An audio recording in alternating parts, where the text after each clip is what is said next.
Hello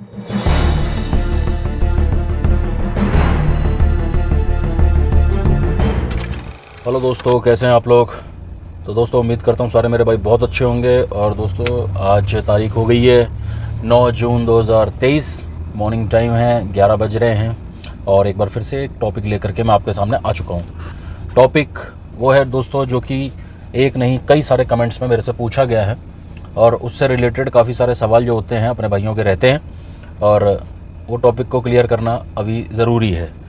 ठीक है, तो वो टॉपिक है दोस्तों जिसकी मैं आज बात करने जा रहा हूँ, वो है एनसीआर परमिट और ऑल इंडिया परमिट का डिफरेंस, फ़र्क क्या है इनमें। एनसीआर परमिट की अगर मैं बात करूँ दोस्तों, तो जैसे DL1RT गाड़ी आपने देखा होगा, 1RT मतलब रेडियो टैक्सी। ठीक है, DL1RT गाड़ी और DL1Z गाड़ी जो कि ऑल इंडिया परमिट के रूप में इस्तेमाल होती है। तो दोनों में डिफरेंस ये है दोस्तों कि जो DL1RT गाड़ी जिसकी हम पहले बात करते हैं, DL1RT गाड़ी जो है दोस्तों वो ओनली NCR में ऑपरेट करने के लिए उसको परमिट दिया गया है। दैट मीन्स कि अगर आप दिल्ली से ये गाड़ी आप ले रहे हैं DL1RT, तो आप उसको सिर्फ NCR की जो सीमाएं हैं आप वहीं तक इसको यूज़ कर सकते हैं, जैसे कि गाज़ियाबाद, नोएडा, ग्रेटर नोएडा, फरीदाबाद, गुड़गांव, बस बॉर्डरिंग एरिया जो दिल्ली के जो हैं यहाँ पर आप इसको यूज़ कर सकते हो। इसके अलावा अगर आपको ये गाड़ी बाहर लेकर के जानी है दोस्तों, तो आपको इसके लिए एक स्पेशल परमिशन लेनी होगी। वो परमिशन दोस्तों आपको ऑनलाइन भी मिल सकती है, और दूसरा एयरपोर्ट या रेलवे स्टेशन, आप अजमेरी गेट साइड आप जा करके, वहाँ बूथ बने होते हैं इनके, आप जा करके वहाँ से इसकी परमिशन ले सकते हैं कि आप जितने दिन के लिए भी बाहर जाना चाह रहे हैं उतने दिन की आप परमिशन ले सकते हैं इसके अंदर। तो परमिशन आई थिंक 100 या 120 रुपये की होती है, और वो आपको वहाँ से मिल जाएगी। शायद उस पर वो कुछ और भी चार्ज कर लेते हो, 20-30 रुपये, हो सकता है 150 भी ले लेते हो, मैं श्योर नहीं हूँ इस चीज़ का, क्योंकि मैंने कभी ली नहीं है। जितनी मुझे जानकारी है उतना मैं बता रहा हूँ आपको। तो ये परमिशन जब आप ले लेंगे दोस्तों, तो आप कहीं पर भी जा सकते हैं विद परमिशन, और जितने दिन की चाहिए उतने दिन की परमिशन आपको कटवानी होती है।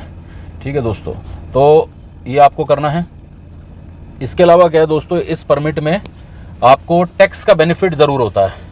टैक्स का बेनिफिट कैसे हम बात करें, क्योंकि दोस्तों जो ऑल इंडिया परमिट गाड़ी होती है उसमें आपको हर महीना हर दिन का टैक्स आपको पे करना होता है अदर स्टेट को। लेकिन NCR परमिट जब आप DL1RT गाड़ी लेते हो, तो आपको इसके अंदर, जैसे यूपी की हम बात करें, जो दिल्ली 1RT गाड़ी है वो यूपी का अगर टैक्स जमा करेगी, तो परमिट के अकॉर्डिंग जितना उसका परमिट है उसके अकॉर्डिंग टैक्स एक साथ ही जमा हो जाता है। यानी कि अगर 1RT गाड़ी आप लेते हो तो 5 साल का परमिट आपको मिला स्टार्टिंग में, तो 5 साल के परमिट में क्या हुआ कि आपने यूपी का पूरा 5 साल का परमिट और 5 साल का यूपी का टैक्स एक साथ ही जमा कर दिया। तो 5 साल का यूपी का टैक्स लगभग 5700 रुपये का होता है दोस्तों। बाकी उसको भरने के लिए आप किसी दलाल का इस्तेमाल करेंगे, या जो भी फाइल खर्च होगा उसको थोड़ा सा पैसा एक्स्ट्रा मान के चलो, लेकिन 5700 रुपये के आसपास टैक्स होता है यूपी का। और पूरे 5 साल तक आप यूपी में वैलिड हो। यूपी पूरी यूपी नहीं, क्योंकि NCR की रीजन है, आप समझ सकते हो, नोएडा, गाज़ियाबाद, आप 5700 रुपये में आप जा सकते हो। 5 साल के लिए यूपी का टैक्स भर दिया जाएगा। इसके अलावा दोस्तों हरियाणा का टैक्स वो आपका जो है कुछ ऐसे ही 1200-1250 रुपये का, मेरे ख्याल 1260 रुपये का आई थिंक वो टैक्स है, जो कि आपको 1 साल का हरियाणा का भर देना होगा। ये टैक्स आपका भरा जाएगा, मेरे ख्याल इसकी जो कोई अथॉरिटी पड़ती है वो कुछ बदरपुर से आगे जा करके बाटा चौक के आसपास कहीं फरीदाबाद में इसकी आपको ये पड़ेगी आपकी, जहाँ पे इनका ये अथॉरिटी, जहाँ पे आप टैक्स जा करके जमा कर सकते हो, अपने डॉक्यूमेंट्स लेके जाने हैं सारे, और आपको टैक्स वहाँ पे कर दोगे। 1 साल तक आप हरियाणा में फरीदाबाद, गुड़गांव के लिए आप वैलिड हो जाओगे इसके अंदर। तो 1 साल की छुट्टी हो गई हरियाणा की, और 5 साल की छुट्टी हो गई आपकी यूपी की, गाज़ियाबाद और इधर की। और यूपी के लिए भी आपको यूपी जा करके आपको टैक्स पे करना पड़ेगा, जो कि इसकी अथॉरिटी गाज़ियाबाद में बुलंदशहर रोड इंडस्ट्रियल एरिया लाल कुआं के पास आपको जाना है। आप जा करके टैक्स अपना पे करोगे इसका यूपी का 5 साल का, और आप यूपी के लिए ओके, और हरियाणा के लिए 1 साल के लिए, दोनों ओके हो गए। दिल्ली का आपको इसके अंदर आपको टैक्स भरना होगा दोस्तों, अपने खुद के स्टेट का। वो आपको हर मार्च में आपको वो टैक्स भरना है, जो कि लगभग जो है 1980 रुपये के आसपास का टैक्स होता है, जो कि मार्च 31 मार्च को आपको ये टैक्स भरना है। ठीक है, ये हर साल भरा जाएगा आपका दिल्ली का टैक्स। तो तीनों स्टेट के टैक्स मैंने आपको बता दिए दोस्तों। परमिट इसका पहले 5 साल का मिलेगा आपको, उसके बाद 3 साल का रिन्यू करके ये 8 साल का हो जाएगा। और अभी 8 साल के ऊपर इस पे विवाद चल रहा है, कुछ केसेस चल रहे हैं, कुछ अपनी जो यूनियंस हैं उन्होंने केस कर रखे हैं, और कोर्ट में सुनवाई जो है वो लंबित है, और आने वाले समय पता लगेगा कि परमिट इसका आगे बढ़ेगा कि नहीं। लेकिन फ़िलहाल अगर बात करें दोस्तों, तो 8 साल का परमिट इसके अंदर आपको मिलने वाला है। उसके बाद आपको गाड़ी को जिस तरीके से भी डिस्पोज करना है उसकी चर्चा आगे करेंगे। फ़िलहाल 8 साल का परमिट है। इसके अलावा क्या है दोस्तों, इसके अंदर जो फिटनेस होगी, मान लो 2 साल के बाद आपकी फिटनेस होती है, तो फिटनेस के अंदर आपको ये जो इसका मीटर, इसके अंदर एक ना मीटर दे रखा होता है, जो कि हमारा बिलिंग वाला मीटर होता है ना, जो रेडियो टैक्सी में लगता है, उस मीटर को आपको जो है चेक करवाना पड़ेगा। उसका एक सर्टिफिकेट, जैसे हम सीएनजी पास करवाने का सर्टिफिकेट लेते हैं ना जब भी फिटनेस करवाते हैं, तो सीएनजी का एक सर्टिफिकेट होता है कि सीएनजी पास है कि नहीं है, सीएनजी सिलेंडर ओके है कि नहीं है, इसलिए इसका मीटर भी टेस्ट होता है। तो मीटर जो है कुछ 200 रुपये खर्चा आता है। वजीरपुर इंडस्ट्रियल एरिया आप जाएंगे, वहाँ पर इसका सेंटर है, थोड़ा सा पता कर लेना, वहाँ पर ये 200 रुपये में आपका एक सर्टिफिकेट इशू कर देते हैं। और अगर दलाल के थ्रू करवा रहे हैं तो वो अपने आप ही सर्टिफिकेट इशू करवा लेते हैं, फर्जीवाड़ा करके, जो भी है, मैं उस चीज़ में नहीं घुसना चाहता। लेकिन वैसे बता रहा हूँ कि फिटनेस के टाइम पे आपको एक मीटर जो है वो वैलिड, इसको आपको सही करवाना होता है, उसका एक सर्टिफिकेट लेना होता है कि मीटर वर्किंग है। तो दोस्तों ये थी एनसीआर परमिट वाली बात। अब बात कर लेते हैं शॉर्ट में कि अपना DL1Z जो अपना ऑल इंडिया परमिट गाड़ी है, इसमें क्या है, इसमें वही नियम लागू होते हैं जो सारे के सारे अपना ऑल इंडिया कहीं की भी टैक्सी के लागू होते हैं।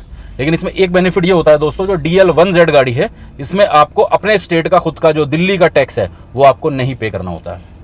DL टैक्स में जैसे यूपी की गाड़ी अगर ऑल इंडिया है या हरियाणा की है, उनको अपने अपने स्टेट का भी भरना होता है, लेकिन 1Z जो दिल्ली की गाड़ी है ऑल इंडिया, इसको अपने स्टेट के टैक्स से छूट है। ये एक बड़ा बेनिफिट है इसके अंदर। इसके अलावा जिस भी स्टेट में गाड़ी जाती है, अगर यूपी में जाती है तो मंथली 1440 रुपये, 3 महीने का 3600 रुपये, और अगर हरियाणा जाती है तो वहाँ पर भी आपको इस तरीके से टैक्स आपको पे करके रखना है अपना, जो कि कोई भी ऑल इंडिया किसी भी स्टेट की गाड़ी अदर स्टेट में जाती है उस तरीके से आपको पे करना है। तो दोस्तों उसमें तो आपको DL1 RT में आपको परमिशन ले करके जाना होता है, लेकिन इस गाड़ी में क्या है, ये ऑल इंडिया परमिट है, तो ये आप कहीं पर भी बेधड़क सिर्फ स्टेट का टैक्स भर के कहीं भी जा सकते हो विदाउट एनी परमिशन। सिर्फ स्टेट का टैक्स भरना होगा आपको।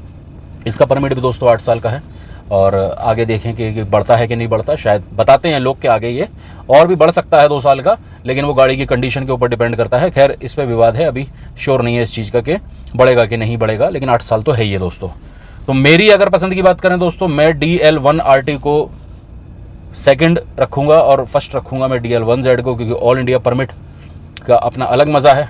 कहीं पर भी आप बेधड़क चले जाते हो विदाउट परमिशन, ठीक है, क्योंकि 1 RT में आपको दोस्तों परमिशन भी लेनी है, साथ में स्टेट का टैक्स भी भरना है। लोकल, बिल्कुल लोकल चलने वालों के लिए 1 RT ठीक है, कि भैया जो घर से बाहर नहीं निकलना चाहते, अपने एरिया में चलना चाहते हैं, 1 RT ले लो, टैक्स की थोड़ी बचत होगी आपकी।